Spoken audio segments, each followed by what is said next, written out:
벌써 고개를 제일 먼저 쳐들었어요. 1월달에 보면 쳐들었다가 박살이 났어요. 이런 성장주를 미리 벌써 사인을 줬기 때문에 거기다가 사실 들어가야 되는 거죠. 도대체 이걸 언제 사고 팔아야 되나요?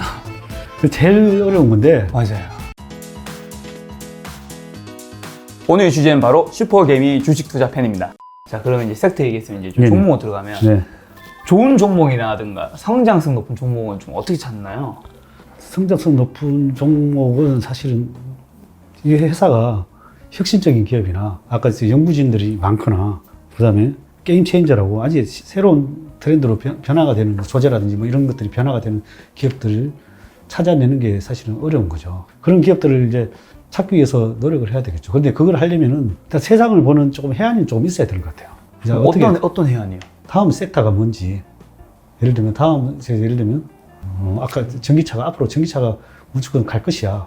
지금 내연기관 차는 점점 없어지고 그렇죠. 전기차가 지금 대세가 돼가고 있잖아요. 근데 맞습니다. 벌써 그게 시장에서 벌써 많은 이슈를 많이 줬다고요. 몇 년 전부터. 신호를 줬죠. 신호를 줬죠. 그리고 생각을 해봐도 이제 사실은 내연기관은 안에 부품도 많이 들어가고 뭐도 많이 들어가고 효율도 안 나고 뭐 사실은 환경적으로도 안 좋고 물론 전 세계가 또 투자를 하고 있고 이런 게 사실은 벌써 사인을 준 거잖아요. 네. 사인을 줬는데 기회는 많이 줬죠. 올 초에도 벌써 예를 들면 1월 달에만 봐도 전기차 섹터가 벌써 고개를 제일 먼저 쳐들었어요. 1월 달에 보면 쳐들었다가 박살이 났어요. 그렇죠. 맞아요. 박살이 났는데 그래서 벌써 나는 갈 것이야. 벌써 사인을 줬어요. 사인을 주고 근데 또 이렇게 완전 기회를 주고 박살을 냈어요. 이런 성장주를 미리 벌써 사인을 줬기 때문에 거기다가 사실 들어가야 되는 거죠. 그래서 이제 그렇게 하려면 그 산업군을 그래서 뭐가 전기차를 할 때 어떤 게 이제 가장 기본이 되고 배터리면 배터리에서 뭐 어떤 게 대세가 되고 예를 들면 뭐 요즘 최근에 뭐 삼성 SDI에서 나오는 뭐 전고체 배터리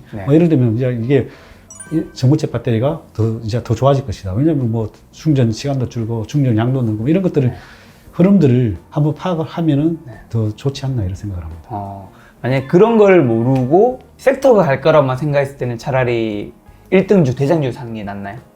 그렇죠. 모를 때는 대장주를 사는 게 낫고 네. 그래서 그렇게 해서 대장주에서 파급되는 것들을 다 조사를 하려면 사실 일반인들 쉽지는 않잖아요. 그렇죠. 탐방도 가야 되고 뭐도 가야 되고 요즘 근데 뭐 좀 서로가 유튜브나 뭐 요즘 전문가들이 연구를 해주시는 분들이 많이 있으니까 좀 더 자기들이 좀 노력만 하면은 쉽게 좀 찾아볼 수 있는 것 같아요. 그럼 종목을 일단 내가 사기로 결심했을 때는 좀 봐야 되는 뭐 수치라든가 뭐 자료나 뭐 이런 거 좀 있을까요? 대표님 어떤 자료를 보시는지. 제가 종목을 볼 때 저 같은 경우는 일단 다 보죠. 일단은 첫 번째 뭐 네이버 검색창에서 이 회사가 뭐 하는 회사인지 먼저 찾고 그 회사에 딱 들어가 보면 다 나와요. 그렇죠. 그 회사에 보면 요즘 사이트가 들어가면 홈페이지가 있어요. 그렇죠. 그 홈페이지 들어가서 예를 들면 종목으로 저희가 한번 직접 얘기를 한번 해볼까요? 나중에 제가 스캔을 하면 같이 띄우면 되니까요. 자, 첫 번째 어떤 종목 띄워볼까요? 예를 들면 뭐 저기 LG화학 이렇게 적어보십시오. LG화학 제가 가지고 있습니다. 아주 좋습니다. 홈페이지 들어갈까요? 네, 홈페이지로 들어가세요. 홈페이지 들어가야 되나요? 제일 번째가 봐야 되는 게 홈페이지예요. 진짜요? 네. 그럼 이제 그 회사가 뭐 하는 회사고, 어떤 제품을 생산하고, 뭐 이런 자료들이 다 있어요. 회사 소개 자료라든가 영업 보고서가 있죠. 영업 보고서도 있고, 제품에 대해서 먼저 보시는 거예요. 제 같은 경우는 제품이 무슨 제품을 만드는지 한눈에 그림으로서 다 파악이 돼요. 프로덕트, 예. 석유화학, 뭐 첨단소재, 생명과학, 전지임 이렇게 다 나오잖아요. 근데 이걸 사업 보고서에서 들어가서 보면 사실은 어려워요.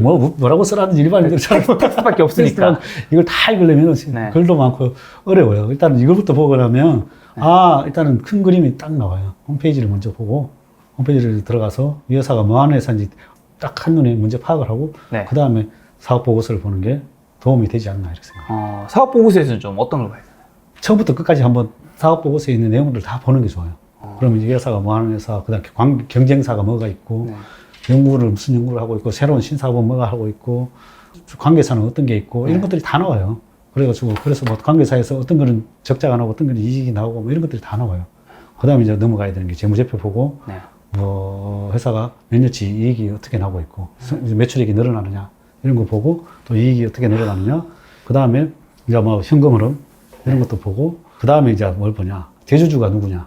그게 중요한가요? 아주 중요합니다. 대주주가 또 누구냐에 따라서, 대주주 또 지분, 대주주 지분이 낮은 기업들은 또 솔직히 또 안 좋은 기업일 수도 있고, 대주주 지분이 관계사냐, 예를 들면 기아차의 지분이 누가 많냐, 현대차의 지분이 누가 많냐, 이런 것들도 중요한 포인트가 될 수 있어요. 정인성 회장님이 많이 가지고 있다. 아무래도 자기 지분이 많은 회사들 덩어리 줄 확률이 많아요. 아, 그렇겠네요. 네, 그래서 지분이 아주 또 중요합니다.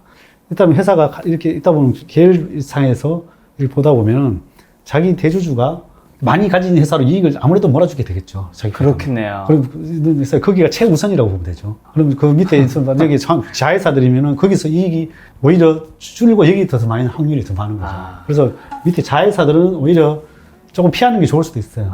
그럼 내가 최근에 하여튼 예전에 좀 투자한 회사 중에 투자해서 엑시트를 많이 했지만은 네. 대주주가 가진 자회사였어요. 네. 근데 이 자회사에서 발주를 주는 거예요. 그래서 이 회사에 받아서 이 하청회사가 되는 거예요. 네. 근데 모회사는 항상 이익이 너무 많이 나요. 네. 많이 나는데 여기서 받아서 여기서 살짝만 조립해서 파는 그런 구조예요. 네. 살짝만 해서 파는 구조.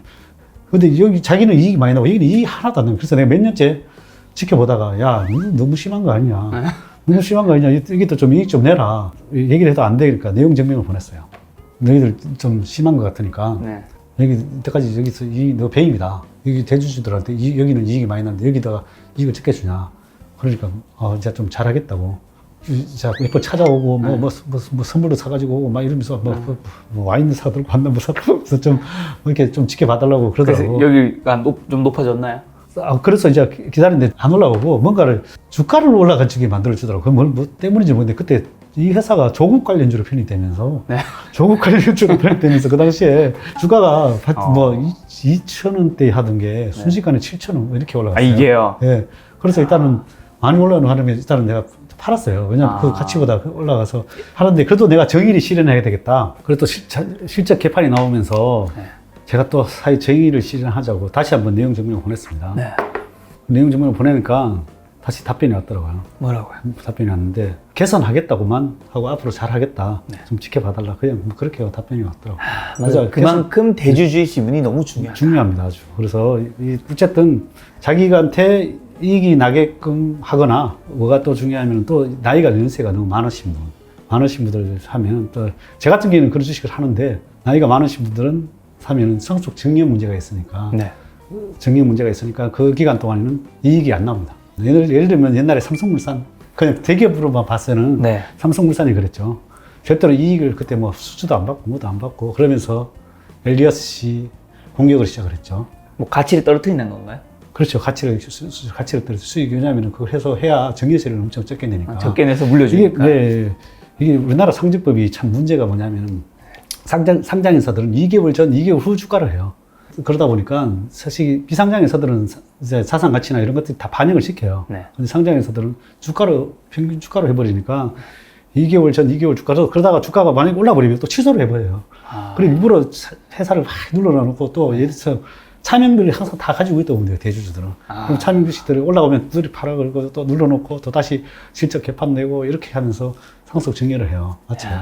대기업만 그런 게 아니라 중소기업들도 그렇게 하고 있어요. 그래서 사실 그래서 대주주가 나이가 중요해요. 나이. 대주주 나이까지 봐야 되는. 봐야 되죠. 대주주의 나이를 보고 나이가 많다, 최소 65, 70이 넘었다, 70 전후다. 그러면 이제 이때부터 상속 증여 작업은 있을 수 있다. 지분이. 그러면은 회사 주가는 많이 못 올라간다. 그래서 안 올라가게끔 그렇게 정책을 펴요. 그럼 상속을 하고 난 다음에 주가가 좀 오르나요? 하고 나서 바로는 안 올라가고 보통 몇 개월 동안 왜냐면 바로 올리면 또 그러니까 5개월 있고 나서 그 다음부터 이제 회사 대주주가 적극적으로 경영에 반영을 시키면 이제 이익이 나기 시작하면서 올라가거나 아니면 또 뭐 매각이 되거나 뭐 여러 가지 뭐 그런 변화들이 일어납니다. 제 같은 경우에는 그걸 시간과 싸워서 해내니까 그런 것도 투자를 합니다. 야. 자, 그럼 종목까지 왔으면 이제 종목을 사고 팔아야 되는 거잖아요. 네네. 도대체 이걸 언제 사고 팔아야 되나요? 제일 어려운 건데. 맞아요. 분할 매수, 분할 매도가 사실 제일 좋은 것 같고요. 그것도 아까 얘기했다시피 어떻게 보면 종목이든 시장이든 좀 저점일 때 사야지만 안전 마진이 들어가는 게 있잖아요. 일단 최대한 뭐 자산 가치도 있고 뭐도 있고 많이 떨어졌을 때, 또 이벤트 드리븐이든 뭐 주식 시장이든 떨어질 때가 있거든. 무슨 이유가 특정한 이슈가 생겨서. 근데 회사의 가치는 변동이 없는데 뭐 특별한 이슈에 의해서 뭐 반대 매매가 나간다든지 종목에서도 갑자기 반대 매매 나오는 경우들이 있거든요. 시장 때문에 나오는 것도 있지만 뭐 그런 이벤트가 생겼을 때라든지 뭐 이럴 때 싸게 들어가지만 안전 마진도 좋고 수익률이 배가 될 수가 있어요. 근데 보통 대부분들은 이제 고점 매수를 하죠. 그리고 또 올라갈 때 양봉일 때 와 쫓아가죠. 떨어질 때 잘 못 사잖아요. 떨어질 때 못 사지. 떨어지면 공포시 어제 같은 날 예를 들면 떨어질 때 뭐 살 수 있는 사람이 많이 없잖아요. 예를 들면 그래서 보통 음봉일 때 매수해야 오히려 더 효과가 좋은 거고 오히려 남들이 하고 반대로 하는 게 야. 수익률은 괜찮은 것 같아요. 그래서 아니 근데 네. 이 저점에 사야 되는 말은 네. 뭐 누구도 반발하지 않을 거예요. 네. 근데 이 저점이 어딘데요?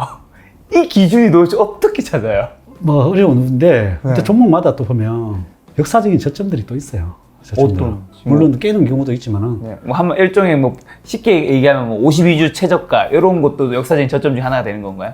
그렇죠. 보통 이제 좋은 주식들은 그걸 안 깨죠. 안 깨는데 그렇게 역사적인 저점 자리는 되도록 깨진 않아요. 그런데 이제 저점에서 샀을 때는 보통 바닥일 때가 많아요. 회사 가치가 해서 뭐 자산 가치 모든 걸 다 봐야 되겠죠. 네. 근데 이걸 만약에 안 좋은 회사들 같은 경우에는 그걸 팔아야 되겠죠. 만약 저점을 깨면. 그런데 그렇지 않은 회사들 같은 경우에는 네.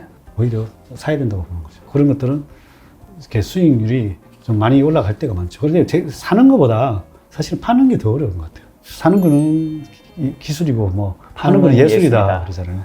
그래서 예술은 사실 진짜 어려운 것 같아요. 저도 맨날 하면서 도저히 이제 고점을 잘 모르니까 네.